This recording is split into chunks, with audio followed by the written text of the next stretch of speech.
I'm Nii Ayikwei Parkes, a writer of many genres, and I write for kids under the pen name KP Kojo.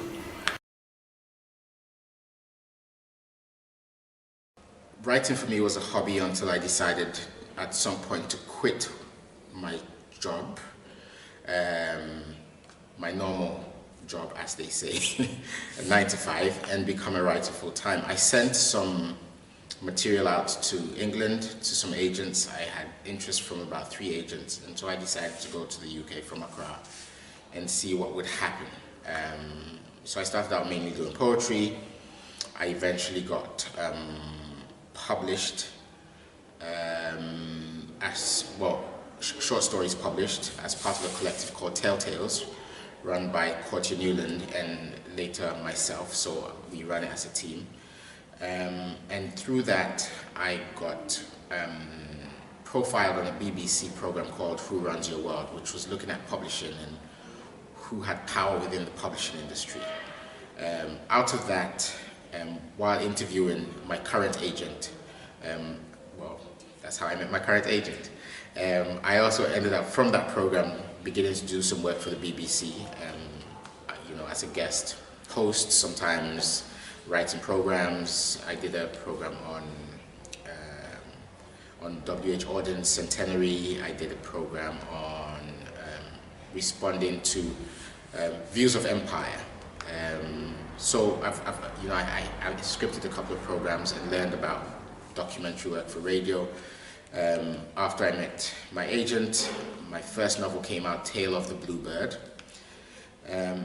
But also, alongside my own journey as a writer, I found myself having to be, or feeling compelled to be, an activist in publishing and also live events. So I started a magazine called X Magazine to help publish poets that I would see at readings who didn't have books and whose work I liked. So I stumbled into publishing that way. A couple of years afterwards, the magazine was really intense and I felt like I wanted to publish some books, so I ended up starting to publish books as well. So I run a small firm called Flip-Type Publishing, and we publish mainly poetry but also sometimes short stories. So Sesay has News from Home, a collection of short stories, for instance, we published in the UK. And also with that, I have been asked to judge a few things. So I serve on the board of the King Prize, and I also judged the Commonwealth Prize, I think in 2012 or 2011. And in that process, I became aware of the fact that writers on the continent of Africa were being let down by bad editing. And so since then, I've been advocating for more work to be done on training editors.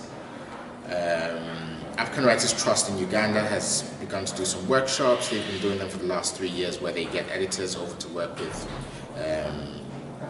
younger editors from East Africa mainly. But I am also now starting an online training scheme where I'm training editors by making them edit an online magazine called Jara, which is correction in Hausa. And so, yeah, it's one of many things that I've found myself doing as a kind of literary activist, so to speak. And the other thing that I did for several years in England was run the African Writers Evening, where African writers would come and read from their books or books in progress. And I was told when I was starting there'd be no audience, but a few years down the line, we were actually courted by the South Bank Centre, and we ran at the South Bank Centre for many years. And I feel like it's been instrumental in helping the careers of a few writers. And if that's all I ever did in my writing life, it would be enough for me. Don't forget to subscribe to Indie Book Show Africa, a great resource for both writers and publishers, and I hope, as we grow their numbers, editors.